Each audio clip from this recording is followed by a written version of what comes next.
প্রিয় ছাত্রছাত্রীরা, আজকে আমি তোমাদেরকে এই ভিডিওর মাধ্যমে ক্লাস 9-এর ইতিহাসের যে প্রশ্নগুলো দেওয়া হয়েছে রায়ামার্টিন পট্টচিত্রা, সেখানে 2024 সালের প্রথম পর্যায়ক্রমিক মূল্যায়ন অর্থাৎ ফার্স্ট সামেটিভের জন্য স্কুল নম্বর 8, পেজ নম্বর 393, সেখানে যে সমস্ত প্রশ্নগুলো আছে আমাদের 8 নম্বর স্কুলের সমস্ত প্রশ্ন উত্তর আমরা আজকে এই ভিডিওর মাধ্যমে আলোচনা করব। এবং এর আগে যে স্কুলগুলো ছিল সেগুলোর প্রশ্ন উত্তর আমরা অলরেডি চ্যানেলে আপলোড করে দিয়েছি, তোমরা প্লেলিস্ট থেকে সেই প্রশ্ন উত্তরগুলো সেখান থেকে দেখে নিতে পারবে। তো আজকে দেখো আমাদের যে প্রশ্নগুলো আছে 8 নম্বর স্কুলে, সেখানে গোরাবাজার আইসি ইনস্টিটিউশন, প্রথম সঠিক উত্তর নির্বাচন করে লেখো। প্রথম প্রশ্ন, বুর্জোয়ারা ছিল, এটা হবে তৃতীয় সম্প্রদায়ের একটি অংশ। Discourse on the origin of inequality গ্রন্থটির রচয়িতা ছিলেন রুশো। প্রাক বিপ্লব যুগে ফ্রান্সে অর্থলোলুপ নেকড়ে ছিলেন ইন্টেন্ডেন্টরা। তৃতীয় শ্রেণীর প্রতিনিধিরা যে দাবি করেছিল তা হলো মাথাপিছু ভোট। ক্যাম্পো ফার্মিওর সন্ধি স্বাক্ষরিত হয়েছিল অস্ট্রিয়া ও ফ্রান্সের মধ্যে। সিজালপাইন প্রজাতন্ত্র গঠিত হয়েছিল ইটালিতে। নেপোলিয়নের সঙ্গে যুদ্ধে গরিলা যুদ্ধ পদ্ধতি বেছে নিয়েছিল রাশিয়া। লিপজিগের যুদ্ধ সংগঠিত হয় এখানে হবে 1813 খ্রিস্টাব্দে। তাহলে এমসিকিউ প্রশ্ন ছিল 8টা, সেগুলো আমাদের হয়ে গেল 8 নম্বর প্রশ্ন, 8 নম্বর। এবং 2 দাগের প্রশ্ন ছিল এক কথা উত্তর দাও। ফ্রান্সে স্বৈরাচারী রাজতন্ত্রের প্রতীক ছিল বাস্তিল দুর্গ। ফ্রান্সে প্রচলিত দুটি করের নাম লেখো, টাইত ও করাচিল। প্যারি কমিউনের প্রথম মেয়র কে ছিলেন? বেইলি। সন্ত্রাসের রাজত্বের সময়কাল লেখো, 1793 খ্রিস্টাব্দে 2 জুন থেকে 1794 খ্রিস্টাব্দে 27 জুলাই পর্যন্ত। পোপ সপ্তম পায়াসের সঙ্গে ধর্মমীমাংসা চুক্তি কবে স্বাক্ষরিত হয়েছিল? 1801 খ্রিস্টাব্দে। তৃতীয় শক্তিজোট কাদের মধ্যে হয়েছিল?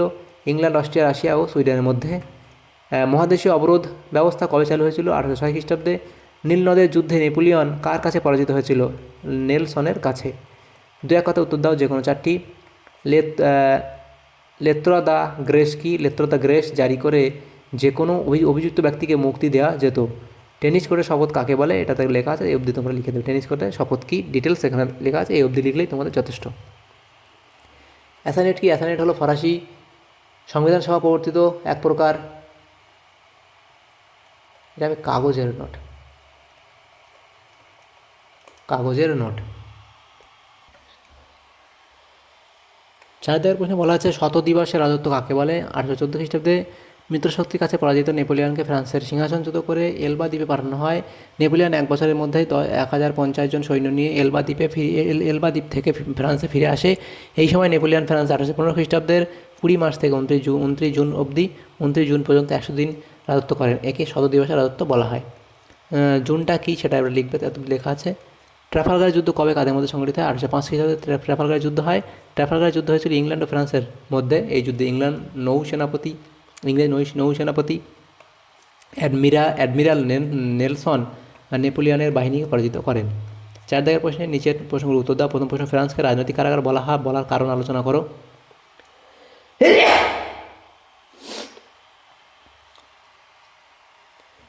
তো এখানে তোমরা এই অবধি লিখবে এবং রাজনৈতিক কারণ বলে লিখবে রাজতন্ত্রের স্বরূপ,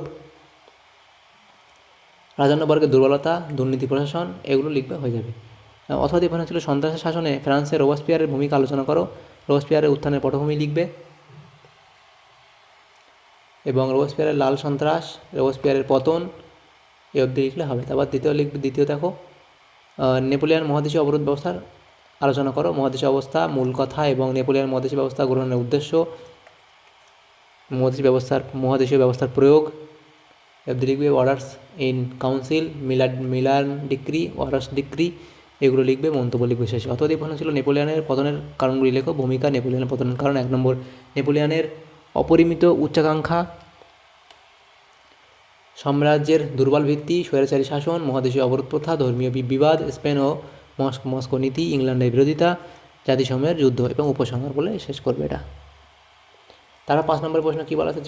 5 দাগের প্রশ্ন যে কোনো একটি প্রশ্ন উত্তর দাও। ফরাসি বিপ্লবের দার্শনিকদের অবদান আলোচনা করো। ভূমিকা লিখবে, দার্শনিকদের ভূমিকা বলে পয়েন্ট করে মন্তেস্কু, ভলতেয়ার, রুশো, দিদেরো ও এলেম্বার্ট, এদের নাম লিখবে এবং ফিজিওক্রাস্ট। দার্শনিকদের ভূমিকার মূল্যায়ন করবে এবং পক্ষে যুক্তি দেবে, বিপক্ষে যুক্তি, মন্তব্য, এই অবধি লিখবে।